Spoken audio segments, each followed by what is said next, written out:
My name is Feladgot Taddese. I'm a medical doctor and obstetrician and gynecologist. I'm currently serving as a country manager for CPAR Canadian Physician for Aid and Vedette Ethiopian office.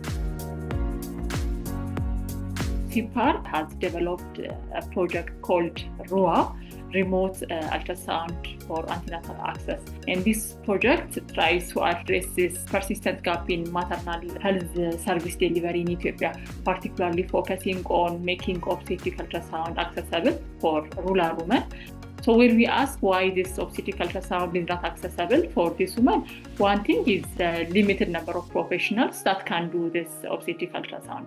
So before the project implementation, this ultrasound used to be done only by obstetrician and gynecologist or radiologist. So the health centers, they only have midwives or other mid-level healthcare professionals where they were not trained to do this obstetric ultrasound. So this project came up with the idea of task shifting the basic obstetric ultrasound service to mid-level healthcare professionals like midwives and health officers. There were 13 midwives and health officers who were trained from 2 health centers on this basic obstetric ultrasound service. The other innovation was the tele-ultrasound services.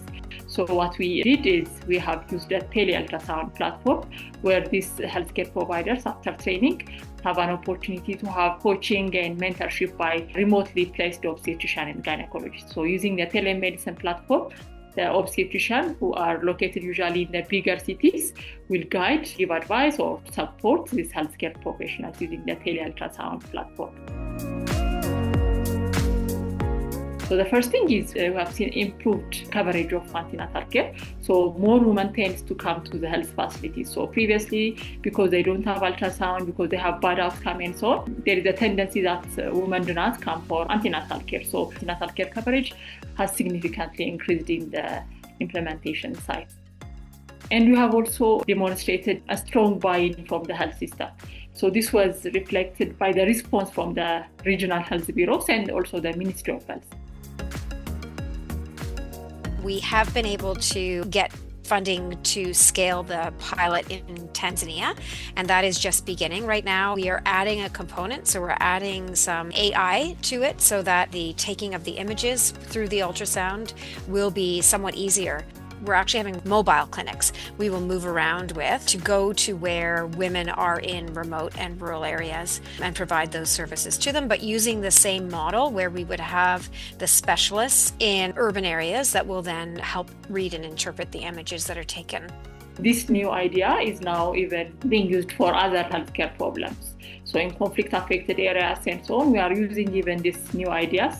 So they are now being encouraged to make different services accessible for women. So these innovations are really critical in solving different gaps.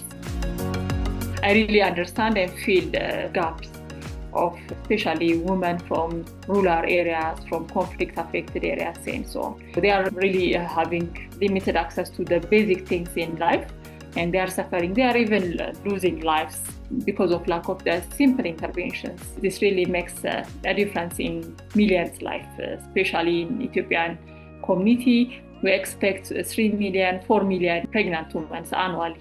And we know the number of obstetricians and so on we have is less than 1,000.